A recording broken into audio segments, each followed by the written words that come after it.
In times gone by, one quarreled oft with Guizhong concerning mechanical principles.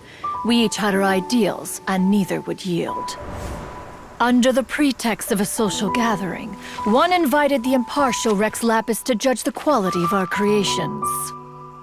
But Rex Lapis declared that Guizhong's obscuro vulpus mechanism was superior. Though one was too proud to acknowledge it, in one's heart, one knew that Guizhong was indeed the superior talent in the mechanical arts. As for the story between Guizhong and Streetward Rambler, that begins with a certain bell. In Guizhong's opinion, while mechanisms were no substitute for human composers, they were yet capable of producing simple but fine melodies. But Streetward Rambler believed music to be an expression of the soul, an emotional enterprise that could never hope to be replicated by machinery. They argued endlessly, until one asked Rex Lapis to intercede. He confiscated the bell and designated it for ceremonial use.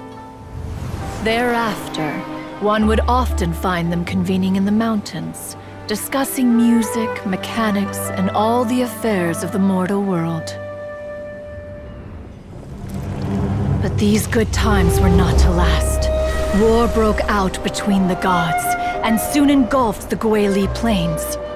Guizhong was overpowered by the enemy, and fell in battle. When Streetward Rambler and I arrived at the scene at long last, all that remained among the ruins was her lifeless body. After this, at Streetward Rambler's request, Rex Lapis granted her the cleansing bell for safekeeping. To honor our friend's memory, one made a few finishing touches to her ballistic device. Many lantern rites have passed since then. Many greetings and goodbyes. Upon what do you gaze? The Guili Plains? No. It's everything.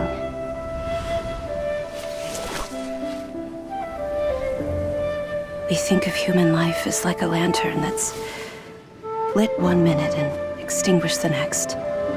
But are we Adepti so different? Perhaps as dust settles after a storm, we too must one day return to the world below.